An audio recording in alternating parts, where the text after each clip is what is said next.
Good morning friends, welcome back to my YouTube channel Shiksha coaching classes. जैसे कि news है UP triple SC के lower mains की परीक्षा को लेकर के और इसकी कट ऑफ को लेकर के, जैसे कि जिनके मार्क्स कम आ रहे हैं या फिर कोई कट ऑफ बता दे रहे हैं या फिर वो उनके दिमाग में चल रहा है कि क्या सेफर साइड रहेगा या कौन सा स्कोर आए उनका, जिससे वो फील कर सके कि हाँ अब तो जॉब लग जाएगी, कि हाँ एक जो अंदर से आत्मसंतुष्टि है उनको मिल जाए कि हाँ अब थोड़ा सा वो रिलैक्स हो सकते हैं। तो देखिए, मैं उन सभी को बताना चाहूँगा कि लोअर मेंस की परीक्षा जैसे कि 21 अक्टूबर को हो चुकी है और इसकी जो मेंस की परीक्षा है इसी के आधार पर आपका फाइनल सिलेक्शन होने वाला है।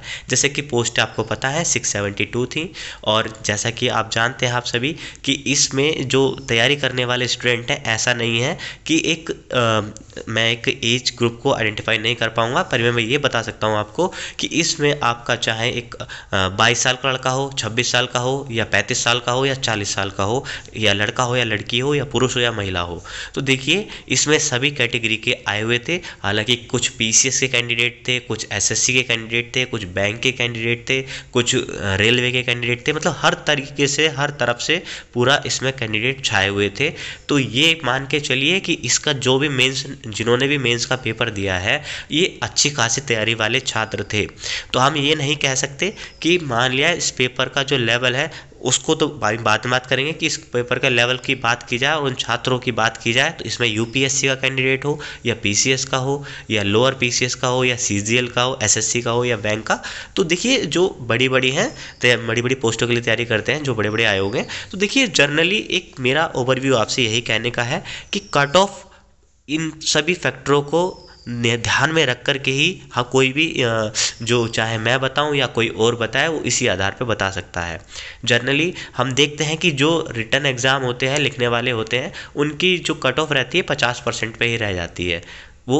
और ऐसे ही अगर हम उसी पेपर को हम एमसीक्यू बना दें तो उसकी कट ऑफ 60 70 80 तक पहुंच जाती है। तो देखिए डिफरेंस तो कहीं ना कहीं रहता है। तो अब मैं बात कर लेता हूं कि इसके पेपर के लेवल को। देखिए जीएस का लेवल जो था कि कुछ क्वेश्चन तो बहुत ही हलवा आ गए थे, यानी इजी टाइप के, लेकिन कुछ मॉडरेट थे और कुछ डिफिकल्ट ऐसे थे कि जी जी बाउंस कर गए थे। ठीक है, तो जैसे बाउंसर पड़ती है ना क्रिकेट में, वो बाउंस कर गए थे। लेकिन ऑलमोस्ट जो जीएस का पोर्शन है इजी टू मॉडरेट रहा था और कुछ डिफिकल्टी के साथ अगर मैं कहूँ तो, जिसमें कुछ साइंस के क्वेश्चन और कुछ एग्रीकल्चर के क्वेश्चन ऐसे थे जो कि कुछ आउट ऑफ द बॉक्स थे कि वो उनको गैस कर पाना या सोच पाना भी थोड़ा मुश्किल हो रहा था छात्रों के लिए। ठीक है, आपको मैं बताऊँ रीजनिंग तो हलवा परोस दी थी। आपको सभी को पता है कि रीजनिंग का लेवल बिल्कुल मतलब ऐसा था कि जो जिसने एक दो तीन महीने तो नहीं 6 महीने तैयारी की है तो उसने ऑलमोस्ट कर दिए होंगे।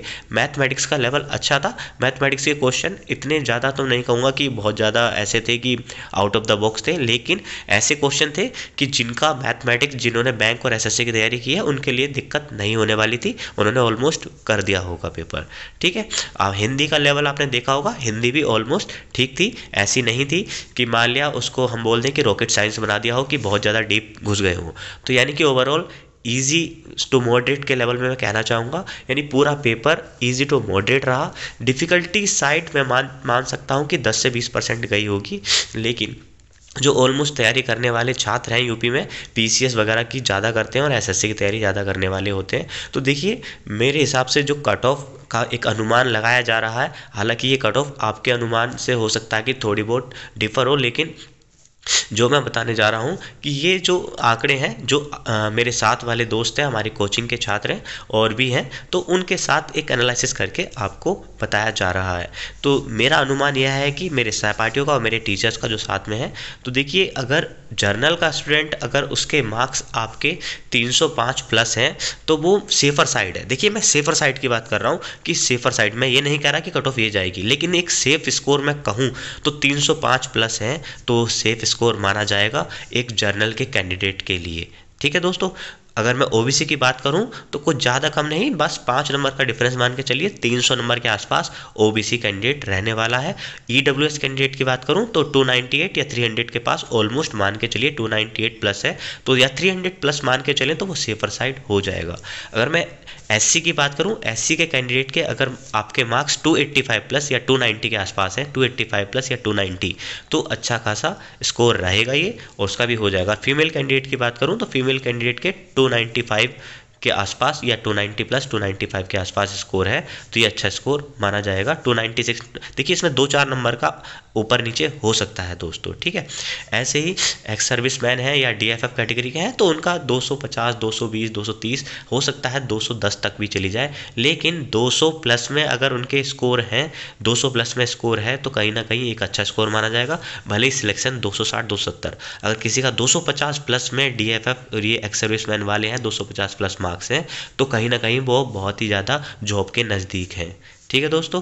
जैसा कि 672 पोस्टें हैं, मेरे ख्याल से 5-7 अलग अलग पोस्टें हैं इसमें, इंस्पेक्टर वगैरह की और अलग अलग जो अधिकारी वगैरह की। तो मान के चलिए कि वो रैंक के वाइज आपका जो भी बढ़िया पोस्ट है उसमें हायर रैंक वालों को लिया जाएगा, उसके बाद जो लास्ट में बचेगा वो जितनी लोअर रैंक होगी कट ऑफ के आसपास वो उनको मिल जाएगा। तो देखिए जो मेरा अनुमान था मैंने आपके साथ शेयर किया है। अगर आपको इसमें जो मैंने बताया है अगर ये अनुमान आपको सही लगता है तो आप मुझे कमेंट करके बता सकते हैं और वीडियो को लाइक करके और सब्सक्राइब करके हमको मोटिवेट कर सकते हैं और आगे इस पर और एक डेडिकेटेड वीडियो जिसके लिए हम आंसर की आ जाएगी और रिजल्ट के बारे में बताएंगे, आपके साथ शेयर करेंगे। तो वीडियो में इतना ही। Thank you so much. जय हिंद, जय भारत।